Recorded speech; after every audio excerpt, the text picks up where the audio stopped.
Hoje eu tô aqui para conversar com vocês sobre como são os bastidores e os detalhes técnicos de ter uma editora de jogos de tabuleiro. E eu sou o William e eu ajudo jogadores a se tornarem empreendedores com o Vivendo de Jogo. Comigo está o Renato, da Geeks & Orcs. Fala pessoal, eu sou o Renato Simões, eu sou da Geeks & Orcs, como o Will falou, nós somos uma empresa de jogos que divertem. Fazemos jogos originais e que divertem no jeito mais óbvio e clássico da palavra. Diversão aqui para os nossos jogos significa serem jogos de risadas, jogos de dividir momentos engraçados, divertidos com os amigos. E aí, Renato, conta então um pouco mais aí sobre os projetos que tem com a Geeks. Eu sei que tu tem um podcast chamado Nosso Work é Playar lá no Spotify, onde tu fala também já sobre empreendedorismo, sobre o teu dia a dia, né, dentro da editora. Mas conta um pouco mais para nós como surgiu essa função do podcast. Bom, a gente tem o Nosso Work é Playar, que é o podcast da Geeks & Orcs sobre, não necessariamente sobre empreendedorismo, mas sobre trabalhar no mundo dos jogos, na indústria dos jogos de tabuleiro. Surgiu a ideia porque não tinha, né, na época, agora já são 3 podcasts falando mais ou menos nesse meio do caminho aí sobre trabalhar na indústria ou com jogos de tabuleiro. E o podcast surgiu dessa ideia de contar como funciona a indústria dos jogos de tabuleiro, todas as etapas, desde a concepção de um jogo até a operação de uma loja que vende jogo. Então, contar todo o caminho de um jogo de tabuleiro, todo o caminho que ele percorre. E essa ideia veio porque, além de não ter, eu também venho de muitos anos, a Geeks & Orcs já é a minha terceira vez empreendendo, não é meu primeiro empreendimento. Então, é um assunto que eu gosto bastante, que eu tenho muito carinho por, e também acho que muita gente tem coisas a compartilhar com o público, informações, etapas da cadeia produtiva de jogos de tabuleiro, como funciona a indústria. Acho que tem muita informação que o público não tem muito acesso geralmente, e tem muita gente competente para poder compartilhar isso com o pessoal. Muito bacana. E o que tu fazia antes da Geeks & Orcs? Eu já fiz de tudo, tá, na minha vida, mas eu sou um cara que vim da área comercial. No início eu vendia carrinho de mão e escada de metalon e de alumínio para depósito de construção civil. Então foi aí que eu comecei. E aí eu virei sócio dessa empresa e constituí uma parte de projetos especiais. A empresa começou a ter uma área só de vendas, de televendas, e uma área de projetos especiais que fazia algumas coisas relacionadas à internet. A venda via internet, alguma gestão de CRM. Para quem conhece, CRM é um sistema de gestão de clientes. A gente fazia isso e começou a focar em e-commerce e soluções para web. Nesse meio do caminho eu decidi sair da empresa e fazer a minha própria empresa. Sozinho não, com um amigo, mas fazer uma empresa menor, mas mais com a nossa cara. Então eu saí de sócio da outra empresa para me tornar sócio de uma segunda empresa, que aí a gente fazia soluções para web design e tudo mais, e eu era da área comercial. Foi aí que foi o segundo empreendimento. E é isso, eu saí de vender carrinho de construção civil, no Nordeste carriola, aqui chama carrinho de mão, tem um monte de nome pelo Brasil, mas a gente vendia isso. Depois eu passei a vender serviço para web, e agora vendo produto de novo, só que agora um produto meu, que é jogo de tabuleiro. Essa tua fala, ela me lembra de 2 pontos bem importantes, né? O primeiro é que todo o tempo que a gente investe fazendo alguma coisa, e mesmo trabalhando na empresa de outras pessoas, isso não é um tempo perdido, porque esses conhecimentos que a gente está adquirindo agora no nosso emprego atual, certamente alguma coisa a gente vai acabar utilizando depois ali na frente. Como, por exemplo, para ti era a parte comercial, né? A parte de vendas, que hoje é uma coisa que tu faz no teu dia a dia, né? Vendendo jogos para lojistas, né? Para os consumidores, e pensando nas estratégias de marketing, que é uma coisa muito legal. Só que outra coisa também que me lembra essa tua fala é quanto à questão do intraempreendedorismo. Porque muitas vezes o empreendedor, né, o futuro empreendedor, ele acha que ele precisa ter um negócio próprio para empreender, quando isso não é uma verdade. Porque tu pode empreender hoje dentro do negócio, certo? Dentro da empresa em que tu trabalha. Então, onde tu vai estar usando os recursos de um terceiro, de uma outra pessoa, para desenvolver as tuas habilidades como empreendedor. Obviamente, isso depende, né, da abertura que a empresa vai dar para ti inovar e criar e etc. Mas tu já pode ir treinando essas tuas habilidades e o teu perfil empreendedor. Porque assim, ó, não pensa que no dia que tu abrir o teu próprio negócio, tu vai virar uma pessoa proativa e daí tu vai correr atrás. Tipo, se hoje tu é uma pessoa acomodada, provavelmente quando tu abrir a empresa, tu vai ser uma pessoa acomodada. Então começa desde hoje a trabalhar essas pessoas. Hoje, se tu atende mal, por exemplo, um cliente na tua empresa, ou trata mal algum funcionário que tenha que se reportar a ti, quando tu tiver uma equipe na tua loja, provavelmente também vai tratar eles mal. Então começa hoje dentro do teu trabalho, né, a partir de amanhã já, a pensar em quais coisas tu pode mudar no teu perfil hoje dentro da tua empresa para agir como se ela fosse tua mesmo. Porque depois, quando tu sair do teu emprego e começar a empreender, certamente essas habilidades como empatia, como relacionamento interpessoal, proatividade, autorresponsabilidade, essas coisas já vão estar bem afloradas para que tu não tome um susto na hora de abrir o teu negócio. Mas conta pra nós também, Renato, como é que foi esse teu início com os jogos de tabuleiro? E da onde surgiu a ideia de abrir uma empresa dentro desse ramo? Tá, eu sempre joguei, cara. Jogar sempre fez parte da minha vida. Eu joguei, quando eu era criança, eu jogava imagem e ação, eu era doido pro final de semana no sítio, que a família tava toda lá para poder rodar o imagem e ação com muita gente, ou então até o detetive de baralho, que é aquele que tem um assassino, e aí o detetive tem que pegar o assassino, meio besta o jogo, mas eu era criança, né, gostava pra caramba, e sempre joguei, cara, baralho, War, jogava muito War quando eu era adolescente, joguei muitos jogos de baralho diferentes, também sempre de um jeito mais lúdico, nunca fui muito de jogar competitivamente, até que quando não foi mais possível jogar muito, porque adolescente é que tem muito tempo disponível para jogar, né? Então, quando passamos aí para adolescência, saiu da adolescência, passou para adolescência, aí acabou o tempo, acabou a disponibilidade das pessoas para poder jogar jogos de tabuleiro, de baralho. Aí eu comecei a jogar Pokémon Card Game. Então, jogar sempre fez parte da minha vida. Pokémon Card Game eu comecei a jogar competitivamente. E em 2010, mais ou menos, eu conheci o Catan, eu conheci o Seven Wonders, e chegou em 2012, com certeza, eu conheci o King of Tokyo. E aí o King of Tokyo foi o que virou a chave para mim, me fez querer comprar jogos e conhecer mais e mais jogos. E depois disso eu tive a ideia de fazer alguns jogos, simplesmente a ideia de fazer jogo veio, e aí eu pensei, aqui pode ser um lugar que eu posso fazer alguma coisa. Eu vim da faculdade de design de produto, então eu sempre fui muito focado assim, em produto, sempre gostei muito, e eu vi no jogo de tabuleiro uma possibilidade aí de empreender, sair do que eu estava fazendo. Eu não gostava nem um pouco da parte de mexer com soluções para web e essa parte comercial, já estava cansado, e aí o jogo de tabuleiro surgiu como uma possibilidade. Bacana. E agora, trazendo para os tempos atuais, conta para nós um pouco como é que é o dia a dia, como é que funciona o modelo de negócio de uma editora de jogos de tabuleiro. Bom, a primeira coisa que a gente tem que entender é quem são os stakeholders dessa cadeia, tá? Quem participa dessa cadeia como um todo. A editora, ela entra num processo bastante específico, em que ela pega jogos, ideias, faz a parte de editoração, né, a parte editorial, e faz a publicação e distribuição. Então, uma editora, ela abrange o trabalho de um estúdio e um trabalho de uma distribuidora. O que é um trabalho de um estúdio? É você pegar uma ideia, transformar aquilo em produto, né?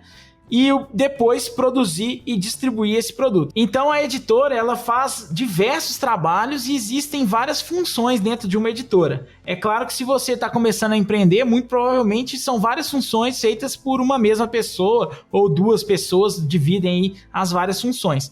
Mas tem a função de curadoria, de você achar os jogos, muitas vezes envolver da localização do produto, e depois tem toda a parte de produção e depois distribuição. Então são muitas partes de uma cadeia que são feitas pela editora. Além disso tudo, a editora também tem que cuidar por causa da distribuição, ela tem que cuidar de marketing, de redes sociais, de forma geral, de contato com o público, a editora tem que tomar conta para poder fazer. Então você pode trabalhar dentro de uma editora em diversas áreas. Tem a área comercial, tem a área, por exemplo, de novos negócios, que você pode fazer negócios com escolas, no âmbito profissional, talvez com RHs, e por aí vai.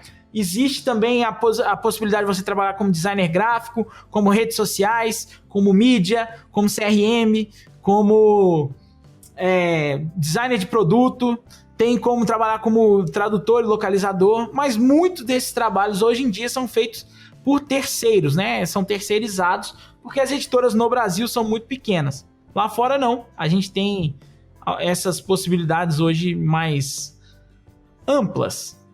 Realmente, o mercado ele ainda precisa crescer para que as pessoas realmente possam se dedicar a isso e ter empresas cada vez mais desenvolvidas, e esse também é um trabalho que eu espero estar fazendo com o Vivendo Diogo, né, de profissionalizar, de trazer empresas cada vez que se preocupem mais com planejamento desde o início, né, até o seu crescimento, porque quanto mais profissional a gente tiver o mercado, mais maduro ele vai estar, até para receber investidores maiores. Mas vocês também trabalham bastante por essa parte do crescimento do mercado, trazendo títulos que trabalharam com paixões nacionais, como Footboard, ou né, sucessos mesmo como Piratas.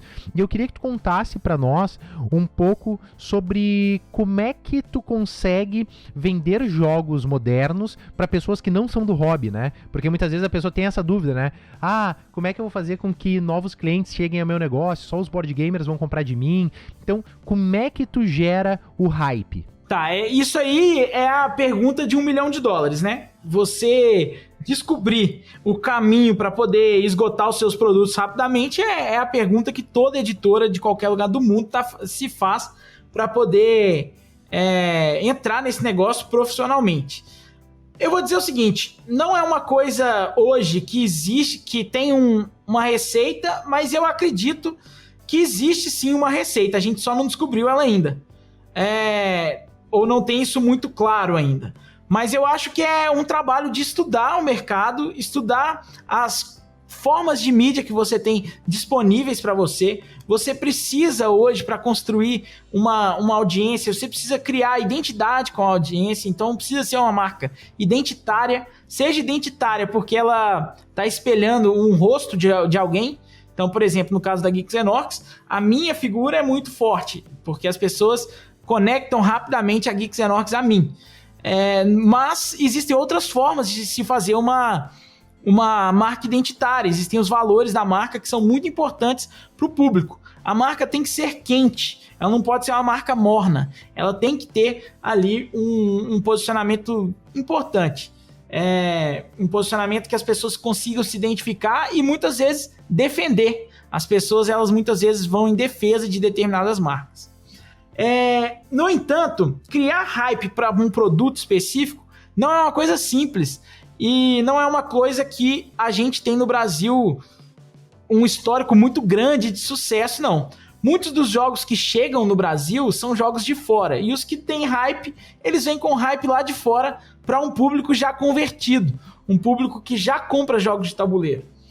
Então a gente ainda está no processo de entender como criar hype nos jogos de tabuleiro brasileiros.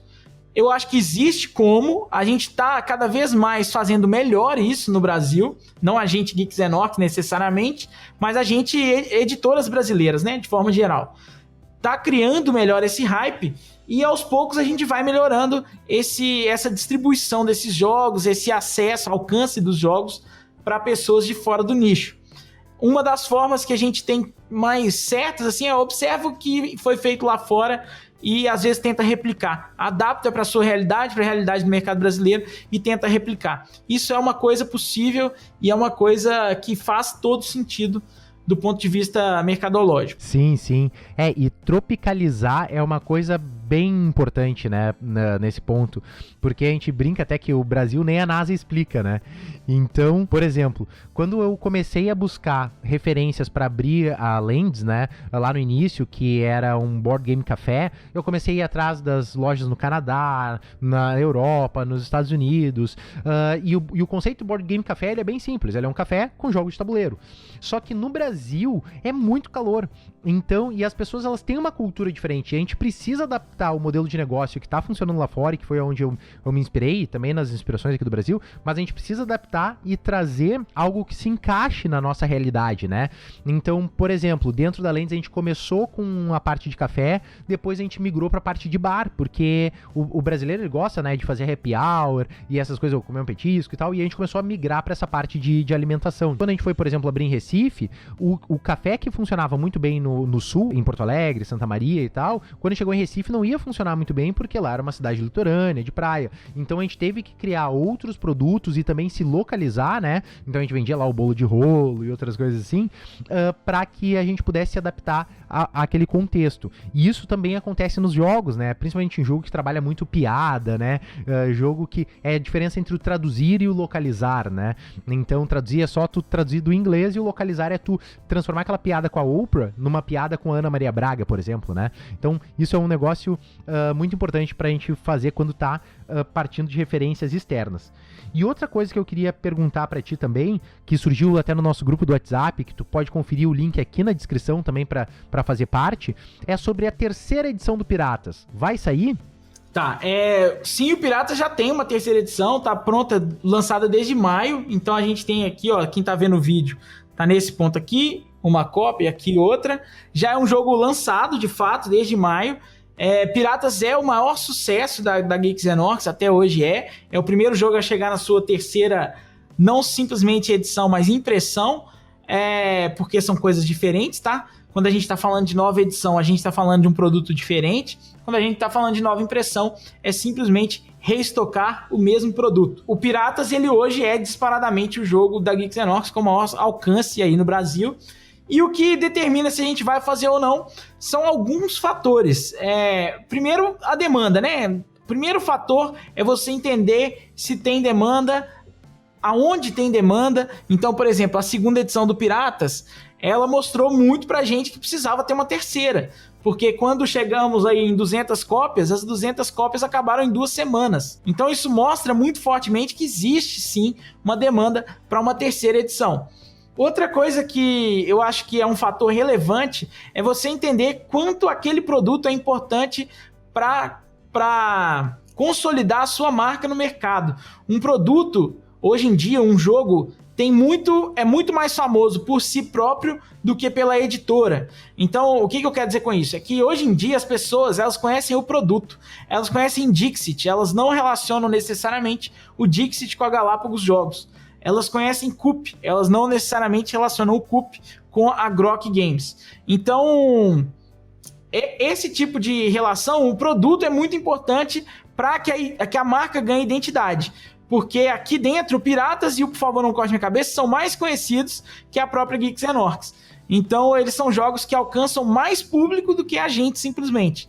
E isso é muito importante para a marca, para a gente começar a trabalhar isso e ter sempre esse produto disponível no mercado é muito importante também por isso.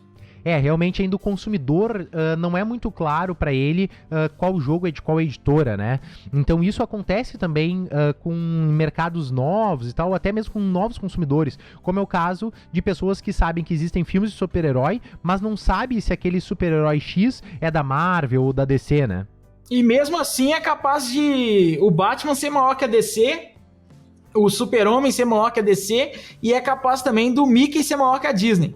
Então assim, mesmo nessas empresas gigantes, o produto também tem uma importância muito, muito grande, como uma marca separada, né? Outra pergunta que surgiu no nosso grupo de WhatsApp é sobre a mudança da Geeks, da venda direta para lojistas, mudar para venda direta para consumidor final e não vender mais para os lojistas.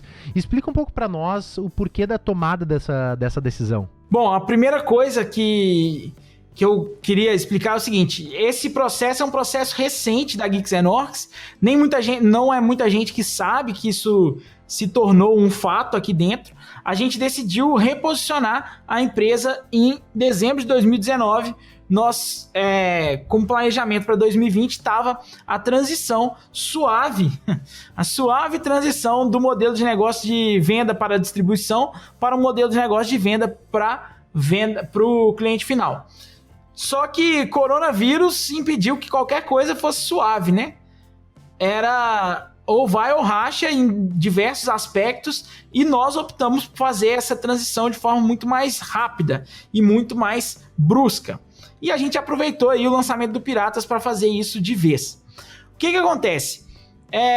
As pessoas ficam de fato especulando o porquê das escolhas e tal. São escolhas que são naturais de você ter ou não um negócio. Toda vez que você tem um negócio, ou na vida mesmo, quando você escolhe algo, você escolhe em detrimento de outra coisa. Então, como dizia aí o poeta contemporâneo Chorão, cada escolha é uma renúncia, isso é a vida. E isso faz parte da estratégia de um negócio, né? A Geeks and Orcs, ela é uma empresa que vende jogos autorais. A maior parte dos nossos jogos, que as pessoas podem ver, os que estão no vídeo podem ver aqui do meu lado, dos nossos 6 jogos hoje em catálogo, 5 são jogos autorais. Ou seja, 5 são jogos que nunca tinham sido feitos antes da Geeks and Orcs publicá-los. Então, são jogos que no ciclo de vida do produto, eles não estão tão maduros perante ao público quanto outros jogos de fora. Então você pega, por exemplo, eu vou usar aí de novo o Dixit como exemplo. O Dixit é um jogo que é extremamente bem resolvido em termos de ciclo de vida. Ele já está num ciclo no momento em que ele está estável e diminuindo a velocidade que as vendas crescem. Nesse momento do ciclo de vida do produto, a empresa tem que investir menos no produto em termos de marketing. Ela tem, na verdade, só que manter, às vezes, o investimento de marketing. Ela não tem que fazer ela não tem que ir aumentando o investimento. No início do ciclo de vida do produto, como é o caso de todos os nossos jogos aqui, é um momento de investimento de marketing muito grande e de uma curva ascendente em demanda, mas que no início, antes de você ver em perspectiva, ela é uma curva lenta. E esse problema da curva lenta é o que transformou o nosso modelo anterior em um modelo que estava se tornando inviável para a gente. A gente teve no Brasil uma invasão de jogos da Asmodee em 2019, então a gente está falando aí de um ano que nós tivemos, se não me engano, mais de 110 jogos publicados no Brasil só pela Galápagos Jogos. Então isso inundou o mercado e o lojista, como não poderia deixar de ser, porque o interesse dele é vender, ele deu preferência aos lançamentos. Como a gente é uma empresa que tem 5 anos e até hoje foram 7 jogos publicados, nós somos uma empresa de um ritmo de lançamento muito diferente do ritmo de lançamento de uma Galápagos Jogos, mas é muito diferente. Cada jogo nosso tem que ser criado, desenvolvido, publicado, trabalhado, vendido, revendido e por aí vai. Os jogos que vêm de fora, eles precisam ser localizados, a produção vem toda junta, já está tudo pronto, os arquivos, não tem desenvolvimento de produto, tem no máximo localização. E já tem essa questão do hype que a gente falou antes, o hype já vem construído. Então é um jogo de saída muito mais fácil e muito mais constante. Como uma escolha, nós entendemos que a margem que a gente entregava na mão do lojista não estava sendo justificada pelo trabalho que o lojista aplicava em cima do nosso produto. Quando a gente dá uma margem para o lojista, é uma margem para vários fatores. É uma margem que ela exigiria exposição, trabalho em cima do produto e o lucro do lojista. Quando toda a margem é tirada para trabalhar simplesmente o lucro do lojista, para a gente passa a perder o sentido, porque o lojista passa a não fazer a parte dele, entre aspas aí, dentro do processo. Então a gente decidiu pegar essa margem para nós mesmos e trabalhar o produto aqui dentro. Então a gente está investindo muito mais, a gente investe muito mais em marketing, porque tem muito mais como fazer isso, e tem uma receita muito mais saudável, porque a gente tem uma receita em que cada produto que a gente vende é muito mais saudável do que vender para lojistas, no sentido da margem. E isso facilitou muito para a gente alguns processos. É claro que dificulta outros. Claro que existe, por exemplo, a perda de grandes pedidos. A gente não tem aqui pedidos de 60 unidades de um jogo, não existe isso hoje aqui. Antes existia, hoje não existe. A gente tem que fazer 50, 60 pedidos para ter aí 60 unidades de um jogo. Mas é um pedido direto que é muito mais saudável em termos de margem e lucratividade. Sim, isso é muito, muito, muito real. Porque se tu quer ter uma empresa que tenha longevidade, né, que fique muito tempo aberta, tu tem que olhar para os teus próprios números, tu tem que fazer esses cálculos, né, para que ela continue aberta. Então não adianta tu querer fazer uma coisa ideal e tal e quebrar ali na frente. Então a tua empresa está ajudando muito mais o mercado, ela se reinventando, repensando o modelo de negócio, do que ela fechada, né? Então, tipo, né, parabéns também pela Geeks nessa tomada de decisão. Eu sei que é uma coisa que não é uma medida muito popular, pelo menos a gente vai ver aí mais jogos saindo pela editora de vocês. E tu que trabalha com contato direto com a indústria, conta pra nós como é que tá sendo essa parte do parque gráfico no Brasil, porque a galera vê muito componente vindo importado, né, vários jogos vindo lá de fora da China. Então como é que tá os fornecedores aqui no Brasil para criação de jogos de tabuleiro? A boa notícia é que a gente tem melhorado, né? Não estamos mais exatamente como era 5 anos atrás. A indústria brasileira hoje já tem algumas soluções. Então nós temos soluções para impressão de cartonado, punchboard hoje já se faz no Brasil com qualidade, peças de madeira, nós temos bons fornecedores hoje, são um pouco mais caros que os fornecedores lá de fora, mas temos bons fornecedores. A grande questão assim que eu acho que vale entender é que a tiragem hoje de jogos no Brasil não é uma tiragem de padrão mundial e ela não é uma tiragem boa para o setor gráfico. Quando a gente está falando de gráfica, uma tiragem razoável de alguma coisa normal vão ser aí 40 mil cópias, 50 mil cópias. Quando é baixo, é 10 mil, 15 mil. E a gente está falando que no Brasil a gente tem cerca de 1.000 cópias, 2.000, 2.500 cópias. Então é uma quantia muito pequena em termos de escala, é muito pouco.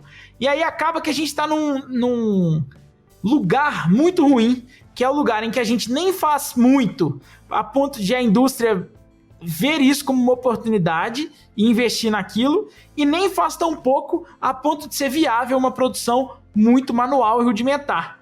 Então, a gente está num momento estranho, então vale a pena muitas vezes, quando a gente está falando de jogos maiores lá de fora, você traz a produção junto com a produção lá de fora, porque você tem uma produção total aí de umas 25 mil unidades, quando 2.000 são para o Brasil. Então, por isso que às vezes a indústria brasileira não se adapta para produzir. Não é simplesmente que não existe a tecnologia aqui, é que muitas vezes não justifica para essa quantidade para uma indústria tradicional. Teria que ser alguém que quer investir pensando assim, realmente, eu acho que daqui 2 anos esse mercado vai bombar, então eu vou investir agora e o meu potencial de retorno ainda demora um pouco. E não é barato fazer esse investimento. É uma questão de tempo, assim, a gente ter tudo ou quase tudo, acho que plástico a gente nunca vai ter, mas quase todos os elementos no Brasil, acho que é uma questão de tempo. Plástico realmente pode desistir, que isso não vai acontecer. Realmente, lá fora a gente tem a Panda Games, que faz a miniatura de vários Kickstarters, que tem um volume muito, muito maior, né? Mas conta pra nós como é que surgiu esse processo de ir buscar licenças internacionais. Bom, quando a gente começou a fazer jogos, exclusivamente jogos nacionais, não era muito viável, não. Então, a gente tinha que ter um fluxo maior de produtos, de lançamentos e tal, e acabou que a gente pegou aí o Loot, é um jogo que eu gostei demais, que casava com a proposta da empresa. Loot é um jogo muito bom, para quem não conhece. É um jogo aí de 92 que envelheceu muito bem. É um jogo da minha idade, praticamente. Mas o nosso maior objetivo, de fato, sempre foi publicar jogos brasileiros, genuinamente brasileiros. Por isso que a gente não acelerou tanto as licenças. As licenças eram boas para a gente ter sempre algum jogo em estoque. Aconteceu um fator... quando a gente lançou o Piratas primeira edição, que quem tá no vídeo tá vendo aqui, ó, essa caixinha aqui atrás de mim. Esse Piratas primeira edição foi lançado em novembro de 2015, e em março, abril de 2015, a gente já não tinha mais do jogo, já tinha esgotado. E a gente ficou até novembro de 2016 sem nenhum outro produto em linha. O Loot veio junto com Por Favor Não Corte Minha Cabeça muito por isso, muito também para ser um segundo produto que, se o lojista entrasse em contato comigo e falasse o seguinte, eu quero comprar um jogo na sua mão, eu não ia falar assim, eu não tenho jogo para te vender. Eu ia falar, eu tenho um jogo para te vender, me dá aqui seu dinheiro. Basicamente, né, assim funciona uma operação comercial. Você tem um produto, você entrega um valor e a pessoa te entrega dinheiro, né? Um valor em troca de grana. Então, a gente passou aí 8 meses falando não para os lojistas, falando assim, ó, os caras tinham dinheiro para pagar a gente para um pedido, mas a gente não tinha produto para entregar. Então o Lute veio nessa porque foi quando a gente entendeu que o jogo nacional demora muito mais tempo de desenvolvimento, muito mais tempo de trabalho ali em cima dele para ficar pronto. E o modelo de pré-venda para o lançamento de novos jogos? O que tu pensa sobre isso? Tá, a pré-venda, quando ela é pré-venda, ela tem um objetivo, que é custear uma parte de uma produção. Então, por exemplo, quando eu tô falando de uma pré-venda, primeiro ela que também cria hype, tá? Ela cria hype, ela facilita o processo de embalagem porque você centraliza tudo, então você já vai ter um tanto de coisa acontecendo, um envio único e tudo mais. Mas em termos estratégicos, o bom da pré-venda é que você tem um fluxo de entrada de dinheiro um pouco mais saudável. Só que quando a gente está falando de uma pré-venda, como pré-venda, um processo curto, ela é um processo que ela só entra no final. Então você já pagou muita coisa da produção. Não adianta você achar que você vai fazer uma pré-venda sem ter gastos. Antes de você colocar a pré-venda no ar, você tem muitos gastos. Você já vai ter mandado para a produção, então muitas vezes você vai ter metade do valor total de custo de produção do produto pago antes, mais artes, mais custo de texto, redação, revisão, tradução, se for o caso. Então, assim, a pré-venda ela não funciona muito, quando ela é curta, ela não funciona muito para te adiantar essa grana toda. Quando ela é muito longa, ela deixa muita gente, assim, muito triste, né? O pessoal fica muito ansioso, não costuma gostar muito, dá feedback negativo, e nessa eu não acredito muito. Na pré-venda curta eu acredito bastante, é uma das coisas que mais viabiliza negócios pequenos, porque o pessoal compra a ideia e muitas vezes metade de uma produção você banca com o custo, com o arrecadado durante uma pré-venda. Acredito bastante nesse modelo, só que é necessário que você seja muito profissional. E quais são os maiores erros que uma pessoa que está lançando uma pré-venda pode cometer? Cara, acho que o pior erro é não ser claro e não ter um contato constante com o seu público. Por mais que você erre em alguns processos, se você for claro, honesto e mantiver o contato com o seu público, você vai acabar satisfazendo o público com a verdade, né? Com um tratamento real, assim. Você está tratando as pessoas como pessoas. Você não está chamando elas de idiotas, nem nada disso. Então, se você trata de forma verdadeira, honesta, todo mundo se sente valorizado no processo. Todo mundo, inclusive, que comprou, sente que você está dando uma atenção grande para eles ali. Então, a primeira coisa que eu acho é não ser claro e não manter um contato constante com o público.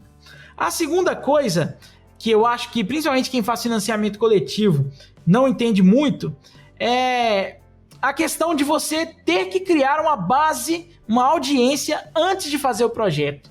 Antes de você criar o projeto, você tem que ter uma audiência. A Geeks Orcs, ela não surgiu de financiamento coletivo, porque quando eu fui fazer os meus primeiros jogos, que nem eram Piratas no caso, no fim das contas acabou sendo, mas não eram Piratas, eu pensei o seguinte, não tem porquê ninguém comprar esse jogo de mim.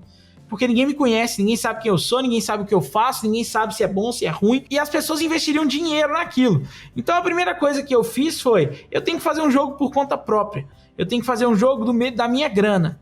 E aí a gente teve que viabilizar um jogo, que foi o Piratas. Eu chamei o Pedro, que é o outro autor do Piratas, junto comigo. Eu chamei ele pra gente poder trabalhar o Piratas por isso, porque era o jogo que eu tinha dinheiro na conta para poder custear.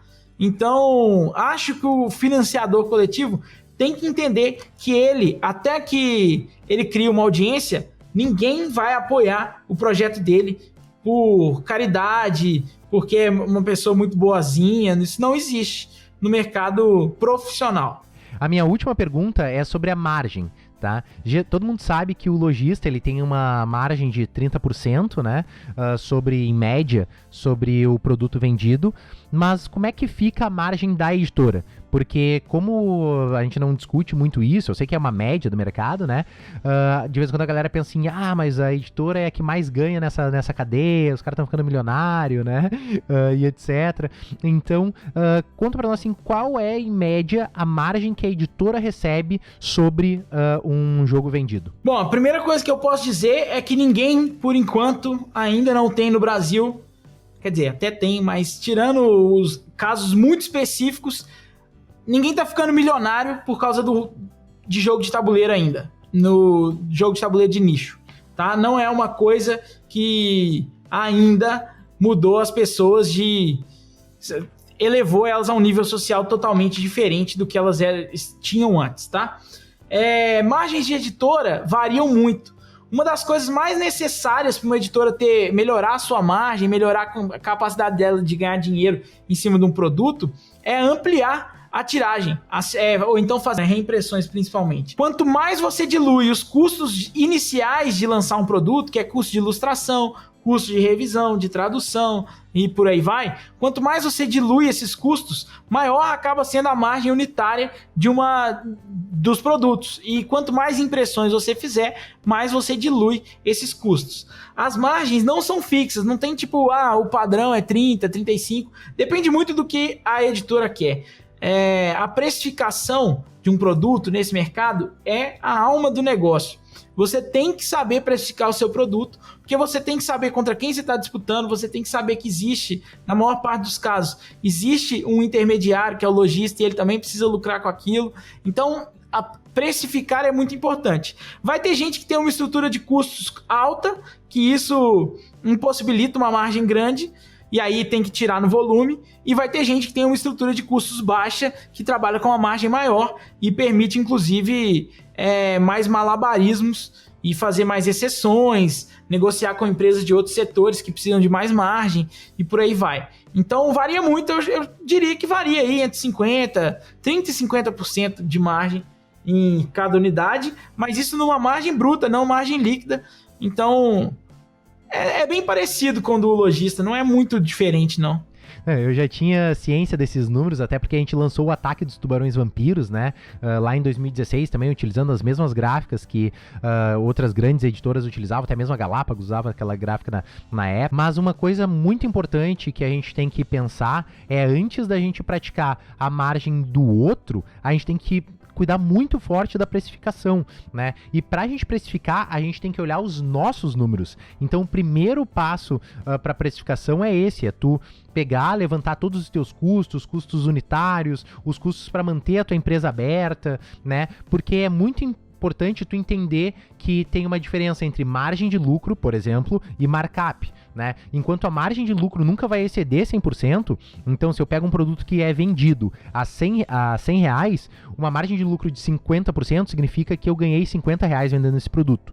Já o markup, que é um cálculo que tu vai fazer para formação de preço, que é muito importante tu saber como fazer ele, se eu pegar um produto que me custa 50 reais e eu colocar um markup de 50% em cima dele ali, né, ele vai gerar 75 no final, e daí não vai fechar a minha margem de lucro esperada de 50%. Então, eu posso falar, né, num outro episódio mais profundamente sobre isso, mas a fase de comparar o teu preço com o mercado, ele é o último passo. Então, tu nunca começa construindo o teu preço olhando primeiro pelo concorrente e copiando, porque o concorrente, ele não tem as mesmas estruturas de custo que tu tem. Talvez ele tenha menos funcionários, talvez ele sonegue impostos, talvez ele faça alguma coisa que, né, realmente tu não tem como ter controle. Agora, sobre os teus números, tu tem controle. Então, olha os teus números, coloca numa planilha do Excel e daí dá o teu preço pro mercado. E também, Renato, se tu quiser deixar aí umas palavrinhas finais para quem tá nos ouvindo, fica à vontade. Bom, eu queria agradecer também, foi bem legal, foi um assunto bem mais técnico, que geralmente a gente fala aí, né, nesses assuntos de jogos de tabuleiro. A gente, felizmente, trabalha num negócio muito alegre, né?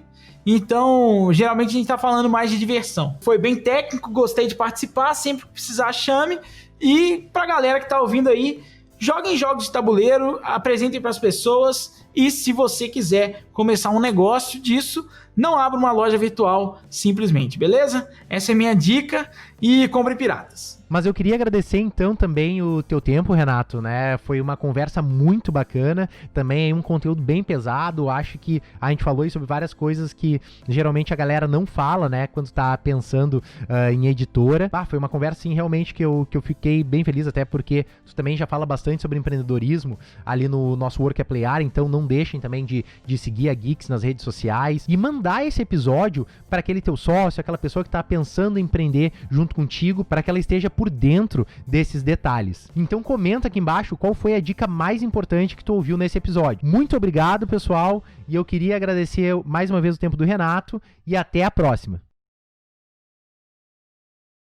Isso daqui é só pra quem assistiu o episódio até o final. Agora são 3 horas da manhã e eu tô regravando todos os meus vídeos, porque corromperam os arquivos de vídeo e eu tive que regravar toda a minha parte do episódio. Porque o meu compromisso é entregar um conteúdo de qualidade, né? Então a gente tá aqui regravando esse episódio, e o nosso próximo papo vai ser com o Renato do Tábula Quadrada, um papo muito legal sobre marketing de conteúdo.